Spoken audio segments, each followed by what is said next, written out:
ఉన్నటువంటి మూలాలే స్ట్రాంగ్ అని చెప్పాల్సిన అవసరం ఉంది. అయితే ఇక్కడ ఇండి కూటమి ద్వారా దేశంలో బీజేపీకి అడ్డుకట్ట వేయాలి అని అంటే మిగతా వాటిని కూడా కలుపుకొని ఒక స్ట్రాంగ్ గా ఇవాళ మనం ధీటుగా ప్రతిపక్షంలో ఉండాలని రాహుల్ గాంధీ గారు అవసరం అనుకున్న దగ్గర ఒక స్టెప్ తగ్గి కూడా వాళ్ళకి అవకాశం ఇచ్చిన్నారు. బట్ అట్లా ఉన్నటువంటి దాంట్లో మమతా దీది తనకు సందర్భం అవసరాన్ని బట్టి ఎప్పటికప్పుడు కూడా ఆమె ఆధిపత్యం చెలాయించాలని ఆమె ఆలోచించుకుంది తప్ప ఇక్కడ కాంగ్రెస్ దేశవ్యాప్తంగా ఉన్నటువంటి పార్టీ, మరి దీనికి మనం అండగా నిలబడాలని తను చాలా తక్కువ సందర్భాల్లోనే ఉంటుంది. ఆమె హెడ్ స్ట్రాంగ్ గా మాత్రమే బిహేవ్ చేశారు. సో ఇక్కడ లెఫ్ట్ కూడా గమనించినట్లయితే తెలంగాణ రాష్ట్రంలో లెఫ్ట్ మాతో కలిసి ఉంది ఇక్కడ, కానీ దాని సందర్భం వచ్చినప్పుడల్లా దాని యొక్క ఆపోజిషన్ గా బయట నిలబడి ప్రొటెస్ట్ చేస్తుంటుంది.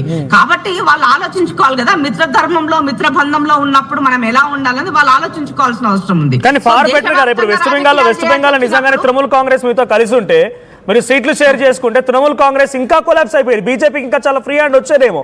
బికాజ్ ఇక్కడ రిజల్ట్ చూస్తున్న అర్థమవుతోంది కాంగ్రెస్ పార్టీ 4 స్థానాలకు పరిమితం అయిందంటేనే ఇండివిజువల్ గా కాంగ్రెస్ పార్టీ ఏం చేయలేదు అని అర్థమవుతోంది. అది తప్పు. ఎందుకనంటే మీరు పర్సెంటేజ్ ఆఫ్ ఓటింగ్ చూసుకున్నా, స్ప్లిట్టింగ్ ఆఫ్ ఓటర్ పర్సెంటేజ్ చూసుకున్నా కూడా మనకు అది అర్థం అవుతుంది. సో ఇక్కడ మమతా దీది చాలా పూర్తిగా ఆమె యొక్క వైఖరి అనేది మనం గమనించాల్సిన అవసరం ఉంది.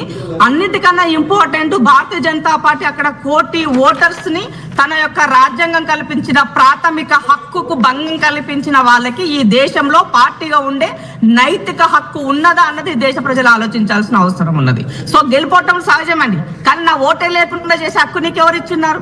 ఎలక్షన్ కమిషన్ ఏ విధంగా మానిపులేట్ చేస్తున్నామో మనం చూస్తున్నాము. ఎలక్షన్లకి సంబంధించినటువంటి బీహార్ లో కూడా సేమ్ ఇదే పరిస్థితి కదా.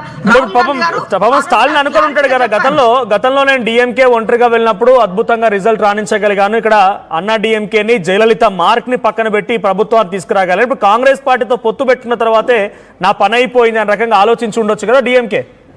ఇప్పుడు లాస్ట్ టైం కాంగ్రెస్ డిఎంకే కాంగ్రెస్ పొత్తులోనే ఉంది లాస్ట్ టైం తమిళనాడు. కాబట్టి అది సినారియో కాదు అనేది మనం గమనించాల్సిన అవసరం ఉంది. అక్కడ మాకున్న స్థానాలు ఎంత, మాకు ఇచ్చిన సీట్లు ఎన్ని, తక్కువే కదా. సో విజయన్ గారు ఒక సందర్భంలో వాళ్ళు కూడా డిస్కషన్ చేస్తున్నారు వాళ్ళతో కలిసి పని చేయడం కోసం. బట్ కానీ ఎక్కడా కూడా మేము ఆ రకమైనటువంటి దాంట్లో తీసుకోలేదని మనం గమనించాల్సినటువంటి అవసరం ఉంది. ఏది ఏమైనప్పటికీ కూడా ఈ రాష్ట్రంలో ఈ దేశంలో భారతీయ జనతా పార్టీతో ప్రమాదం ఉందని దేశ ప్రజలు గమనించాలని తెలియజేస్తున్నాను. ఈ సందర్భంగా మా యొక్క ఉనికి ఎప్పుడూ కూడా అధికారం ఉన్నా లేకపోయినా ప్రజల మధ్య పోరాటాలతో భారతీయ జనతా పార్టీ చేసే ప్రజా వ్యతిరేక పనుల కోసం మా యొక్క పని ఎప్పుడూ ఉంటుందని తెలియజేస్తున్నాము. సో ఓడినంత మాత్రాన కుంగిపోయేలేదు, గెలిచినంత మాత్రాన అదే విజయకేతనం అని చెప్పాల్సిన పరిస్థితి లేదు. ఇవాళ కేరళలో సంబంధించినటువంటి మీరు గమనిస్తే కేరళలో ప్రజలు ఎందుకు మా వైపు మొగ్గు చూపినారో మీరు గమనించండి. ఆ విశ్లేషణ వైపు చూడండి ఒకసారి. ఆర్థిక సంక్షోభము వైపు వెళ్తున్నటువంటి అంటే విజయన్ ఒక లెఫ్ట్ పార్టీ నుంచి ఎంతో బాగా చేస్తారని మాట్లాడుకున్నటువంటి విజయన్ గారు కూడా నెలకిసారి జీతాలు ఇవ్వలేనటువంటి పరిస్థితికి రాష్ట్రాన్ని నెట్టివేస్తున్నారు. అట్లాగే ముఖ్యంగా మాకు అక్కడ పనిచేసింది ఏంటంటే కేరళలో బాగా రైతులకు ఉన్నటువంటిది ఏదైతే రబ్బరు తీసే అటువంటి వ్యవసాయం చేసే రైతులు ఉన్నారో వాళ్ళకి మేము 300 రూపాయలు వాళ్ళకి బోనస్ గా వాళ్ళకి మేము పెంచిస్తాము అని చెప్పినటువంటి విషయం అయి ఉండొచ్చు.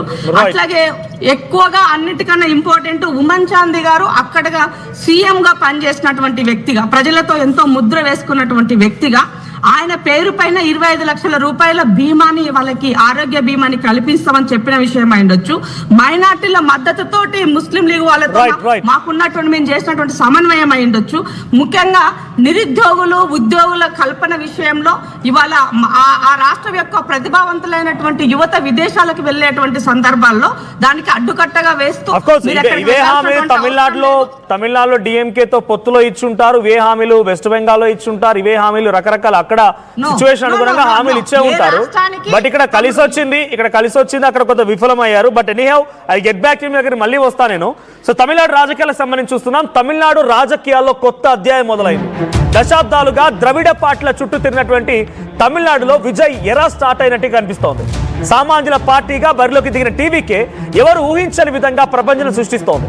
ఇక తమిళ రాజకీయాలను శాసించబోయేది విజయ్ అని క్లియర్ గా స్పష్టంగా ఈ రిజల్ట్స్ అర్థమవుతోంది. తొలిసారి అయినా ఒంటరిగా బరిలోకి దిగి తిరుగులేని శక్తిగా తలపతి విజయ్ మారుతున్నారు. ఈ ఎన్నికల్లో విజయ్ కి కలిసి వచ్చిన ఫ్యాక్టర్స్ ఏంటని డీటెయిల్ గా చెప్తాను మీకు నేను. సో తమిళనాడు ఎన్నికల్లో తలపతి విజయ్ సంచలనం సృష్టించారు. ద్రవిడ పార్టీల పైన కోలుకోలేని దెబ్బను కొట్టారు ఆయన. తమిళనాడులో విజయ్ వన్ మ్యాన్ షో అంటూ అక్కడ రిజల్ట్స్ కనబడుతున్నాయి. ఒకటి కాదు, రెండు కాదు.